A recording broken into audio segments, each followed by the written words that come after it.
All right, in today's podcast, we are going to be talking about conversations because have you ever dated a guy and you're kind of struggling with keeping that conversation going? Today, we're going to be discussing this and giving you some easy strategies you can use to get that conversation moving. What do you think, Gary? We're going to dive into this one? Love it. I love this topic. This is one of those topics that I came up with because so many of our clients have this complaint about guys on dates and having conversation is like pulling teeth. Like they're just terrible at it. And so we have a little bit of a solution today. Yeah, absolutely. I mean, I'll say this to clients a lot because I used to coach men. You know, I went through about 4 years of my life of only working with men. And these are like really powerful, high level guys who are very good in the workplace conversationally. But when they would go out at night, I would coach them on how to meet women, just like all of you, and they would fall apart. They would just default to the most boring questions. Gary, you know what they are, right? Yep. What do you do for a living? Yep. Where do you work? Such fact-based, like, I'd be listening to these conversations. I'm like, why do you always default to, what do you do for a living? I hate that question. But I think, women, when they're out on dates, they default to many of the same questions. Yeah. Right? Like the most common exchange I hear from clients is something along the lines like, well, I asked the typical question, like, what do you do? And then he just basically says something really boring, like, I'm the project manager at a mid-sized regional health provider. And then the women just say, then I look at it and I'm just like, huh? And the guy just, his only response to that is like, yep, living the dream. It's like, what the hell is that? Like, that is just not a fun first date conversation. And it's super awkward because no one wants to, like, you don't really want to ask him about his mid-sized regional health service provider, blah, blah, blah. Like, you don't want that. It's boring for you, tedious for him. And so how do we break out of these patterns? Yeah. I mean, how do we do it? Because I do think dating in itself is such an awkward process because you're meeting someone brand new, many times from a dating app. All you have to work off of is some text and a profile and a picture. You're basically talking to a stranger and trying to build some emotional connection.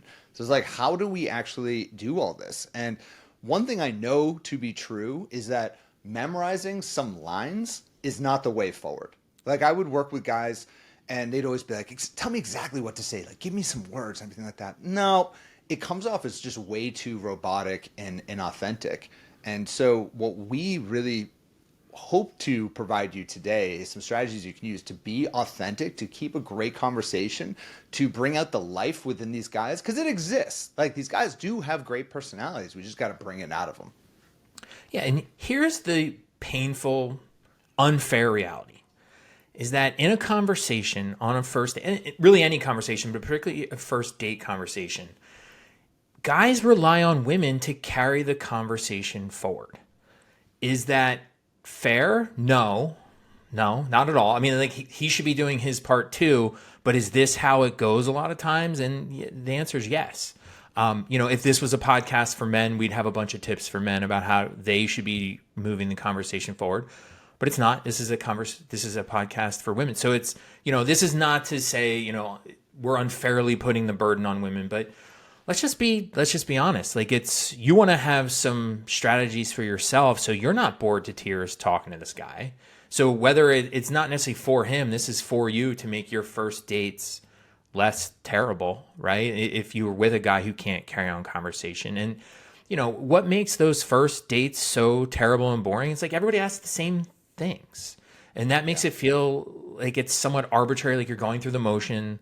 And then you just kind of have this sense of like, I got to get through my roster of questions, my roster of topics to really figure this guy out.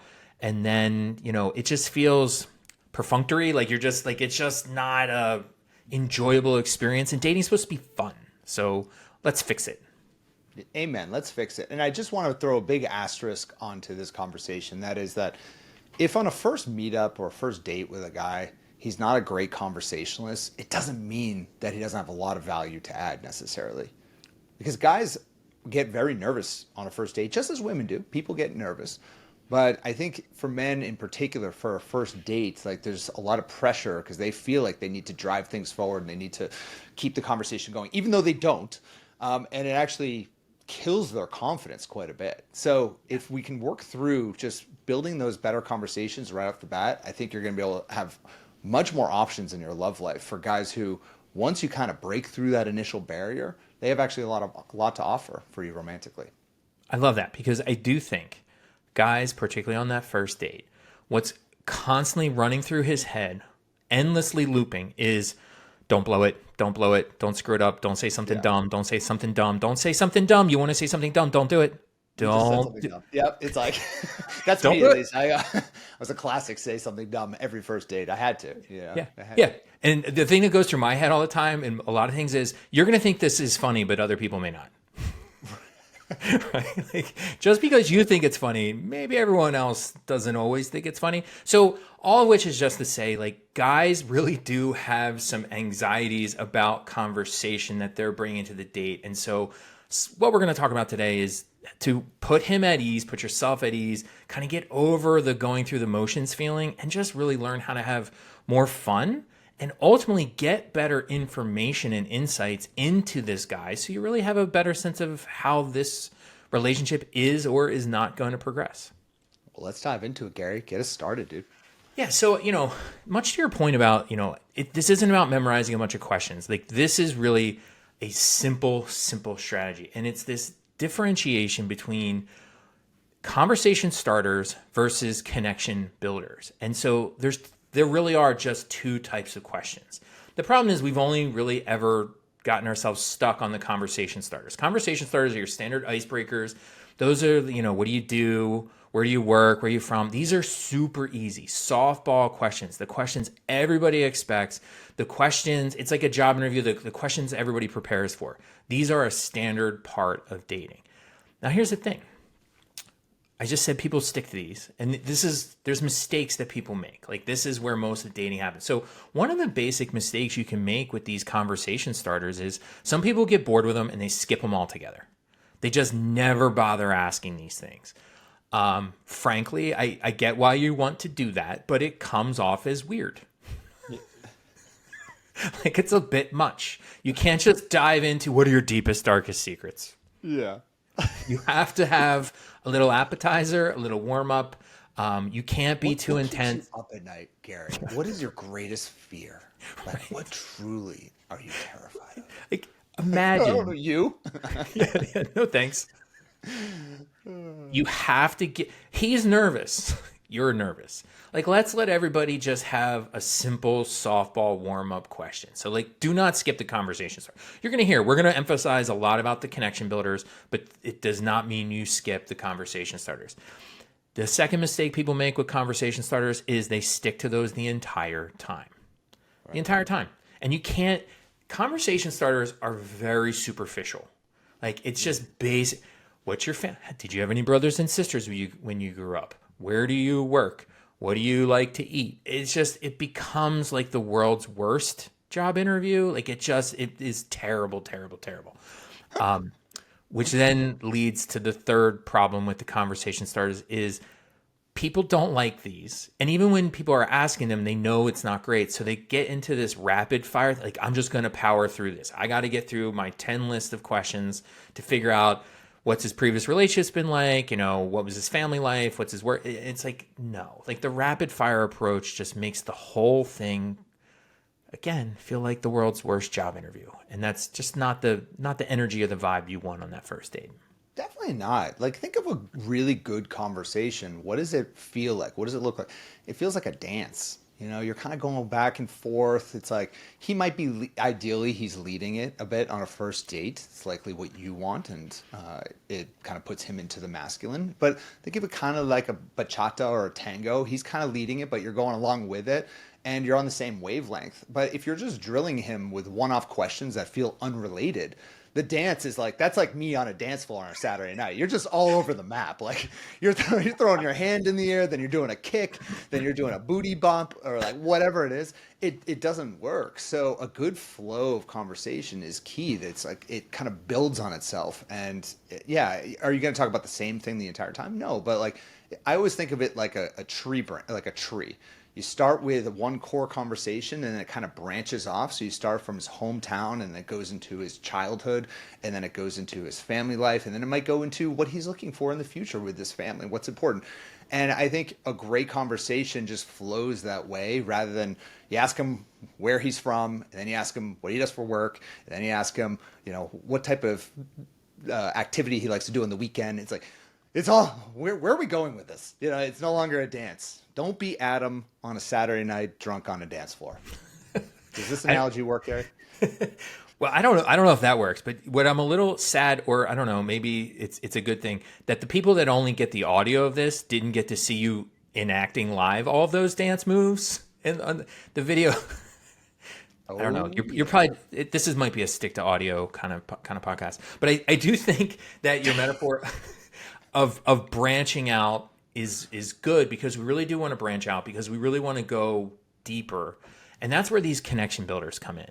Connection builders are the questions that really evoke deeper, more personal information. It helps you learn more about this guy's character, how they think. It's about being thought provoking. It's about being emotion provoking. Like trying to try to get into the guy's feels a little bit. Like what does he feel about things? What is he passionate about?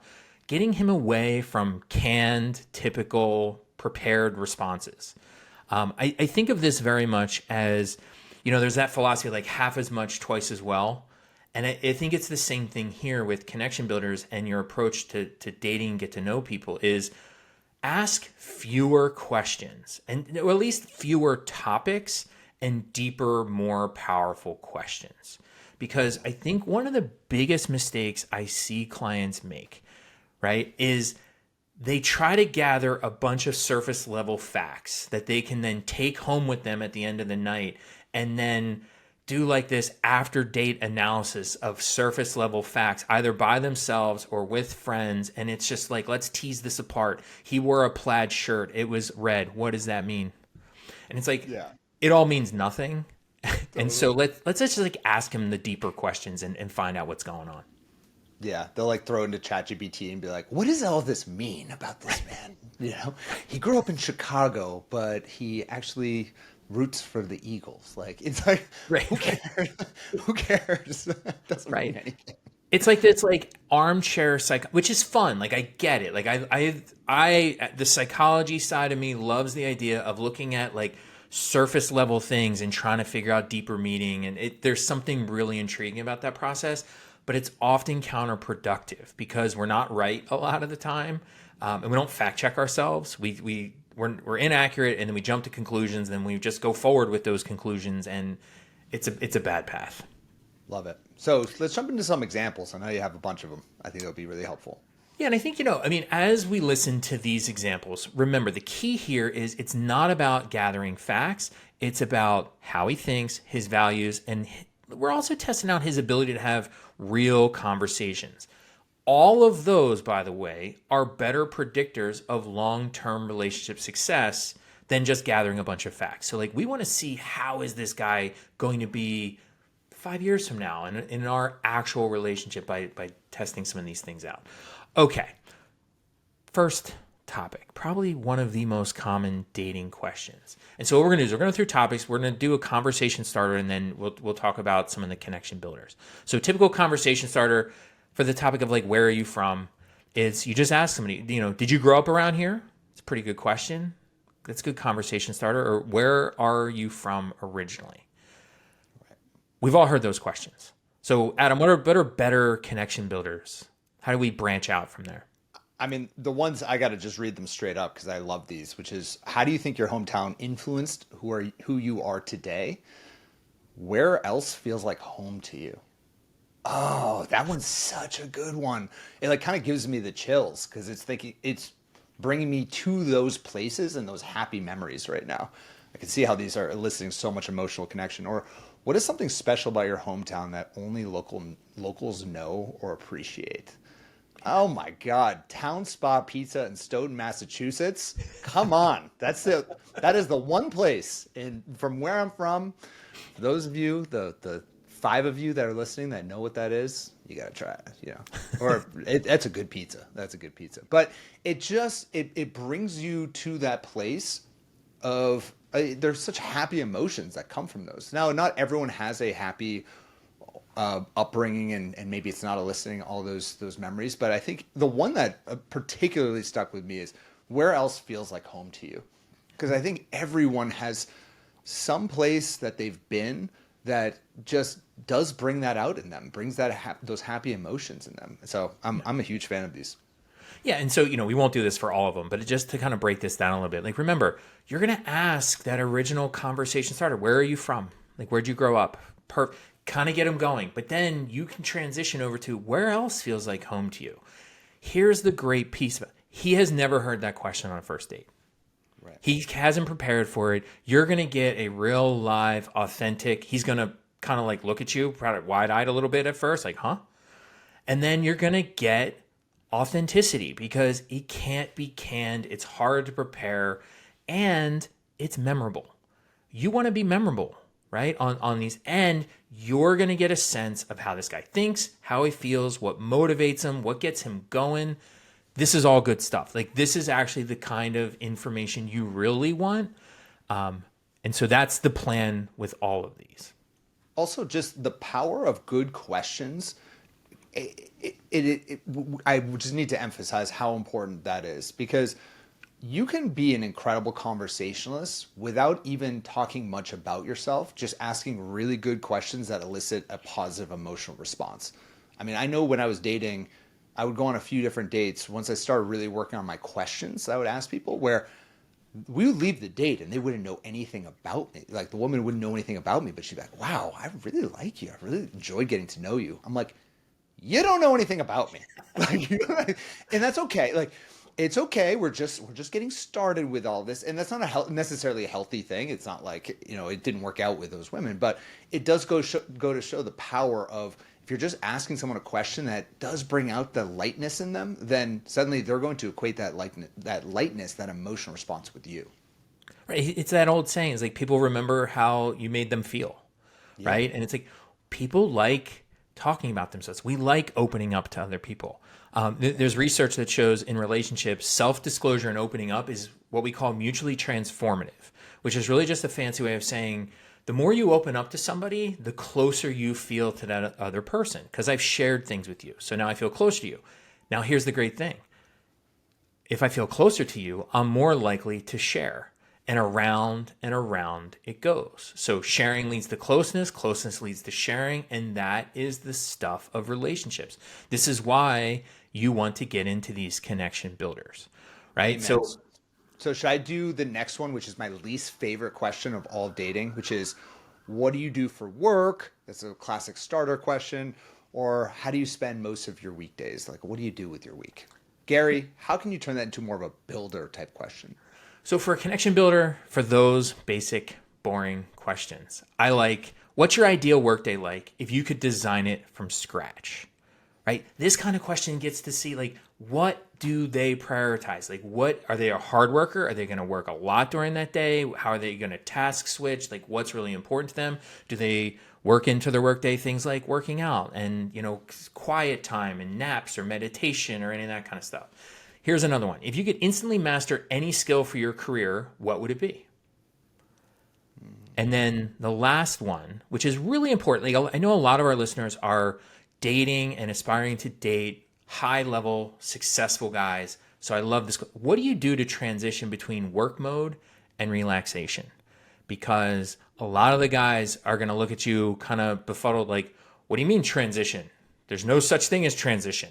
Work all the time. And it's like, where does a relationship fit into that life? And that's an important question. I love these. I love these because you get to the heart of their life, which is what you're going for. Like, how do you spend most of your weekdays? You want to get a picture of what's important to them and their value systems. But like, how do you spend most of your weekdays? It's not going to get to the heart of it. But, what do you do to transition between work mode and relaxation? That's an interesting one. Love to put on some music, have a glass of wine, maybe watch a really good TV show. Even if he doesn't do this type of stuff, he should say that at least. Right. And maybe he talks about meditation if he's into that. Maybe he talks about going to the gym. Whatever it is, it gives you a much deeper picture of his life and what's important to him and his value system. Well, you're also not that this is all about gotcha questions or anything like that, but when you ask questions guys can't prepare for, you're going to get some unfiltered responses. Like, what do you do to transition between work mode and relaxation? Some guys are gonna be like, well, I light a joint and watch Netflix. Nothing And you're wrong like, with that, Gary. Come on. not saying there is. I'm just saying you're getting an unvarnished, real take instead of, I like to flip through the great books and listen to classical music. Like, Yeah. there's something to the just like being a little bit unpredictable in your questions where you're going to get a little bit more authenticity. And that's what we want, right? So the next topic that we have on here, and that's a common one, is family dynamics. So a lot of times in conversation starters, people ask things like, did you grow up in a big or small family? Do you have any brothers or sisters? And here's the mistake people make with this. They find out, oh, they're a firstborn. Oh, they're a lastborn, or they're an only child. They make a bunch of they don't follow up, and they just draw a bunch of conclusions from that information, most of which are assumptions based on no facts. Or they find out the person's parents were divorced or their father died. And it's like, then again, they make a bunch of conclusions from that surface level information, again, which is all stereotypical, assumptions, full of bias, all these problems. So, Adam, what are connection builders in this area? So we have, how would your family members describe your personality while growing up? That's a fascinating one. I've never been asked that question. I'd have to actually think about that for a minute before answering. But again, it brings me back to my childhood. And yeah, that one puts me on the spot, Gary. Or who are you most like in your family? That's easy. My mom. What's the most valuable lesson you learned from your family? These are all questions that truly, Gary, in my entire life, I've never been asked before and are kind of doozies, but they're good doozies. Yeah. Right? Like they make me think about something. It's almost building a new pathway in my brain where I'm like, I've never put those dots together and really thought about it in that way before. And I feel like that's the definition of a good question. When someone says, "Oh, that's a good question," that means it's something that they haven't thought about before. And it's just so well done, Gary. I got to give you hats off on these ones. These are good. So, we've had other episodes about captivating questions, and this is similar, but this is more, these questions are very specifically exactly what you just said, like trying to build some new pathways. And someone who has asked you the question, what's the most valuable lesson you've learned from your family? And you have to think about that. Like, that's going to be a memorable experience for you, and you've had that experience with the other person. And you just get to frankly see somebody process how to be put on the spot, like you just said, and work through it live to see what that looks like. And are they thought? I think the thing that this does the most, and it's something I talk to our clients about a lot, is intellectual curiosity is a big deal. Like most of our clients, I suspect most of the listeners of this podcast are people who pride themselves on self-improvement and growth and being better and learning new things. And so you want a partner that values that too. And so you will get to see with these kinds of questions, like, do they just answer it like off the cuff? Like, nah, they didn't teach me anything. Shutting it down. Or, I hadn't really, you can answer it with, they haven't taught me anything in a more intellectual way. Like, maybe I've learned some things about what not to do, right? I've learned, there's a bunch of ways to go with this, but you really get like this real glimpse into how they are and how they think. Yeah. Well, I think to save the listeners, I think we just kind of go rapid fire with the rest of those. If that sounds good to you, Gary, and we'll give them a feel for the starter versus the builder. Yeah. That So sound good? you want to go? Yeah, sure. So the next one is travel. By the way, everyone, 99% of people do like to travel, or at least will say that. So if you ask someone, do you like to travel? Everyone's going to say yes. But a builder question might be, Gary, What destination surprised you for better or worse? And what's your go-to first activity when exploring a new city? boom, you're going to learn if he really does like to travel. Right. You're gonna, talk about getting good information. Another one that you had here is mountains versus beaches. Are you more drawn to, a starter might be, well, are you more drawn to the mountains or are you more of a beach person? Gary, what might be some builders? Yeah, I think this is like a common question people like to ask about travel. And so a builder, rather than asking just base, because mountain versus beach, it's like a one word answer, right? You're not getting a lot from that. So instead, ask, how do you think your preference reflects your personality? And then what activities in that environment make you feel most alive? Right, right. I love that. And then moving towards the questions that everyone gets to at some point when they're dating is the fun and entertaining questions. What kind of shows do you enjoy watching? Any series that you're really hooked on? Gary, how do we build off of that? What I like is, what's your comfort show? Like your comfort show is kind of like the one maybe you're a little embarrassed to say that you like to watch, but you like to watch Yep. it anyway. Love is Blind. Love is Easy. Blind. Mine used to be. Do you ever watch the show This Is Us? No. Oh my Should god, I? it's Should I? like a sappy drama. I think it was on NBC. I literally, this is embarrassing. I think I cried every episode, every single one. I love that, Gary. I love that you're Because it vulnerable was enough. about like the relationship and it was about the dad and his kids and being a good dad and it would kill. So, I mean, you would learn some things. All right. Next time we have an event here in Boston, we're gonna watch that together on Sunday night, and I want to watch you cry. It's We'll probably cry together. I was going to say, you're a crier too. You would it gets you, man. It gets you. I also like the question, what show do you not like that everyone else loves? Like a little hot take, little controversy, like, just to kind of see. Right. But I don't necessarily think we need to go through a whole big list. I mean, I think at this point people get the idea, right? It's about, how do you start the conversation? You should and can start with the basic questions, but rather than going rapid fire through topic to topic to topic and jump, stick on a topic. Ask these deeper, more thought-provoking questions. Here's the one other side piece of advice. You should have answers for these too.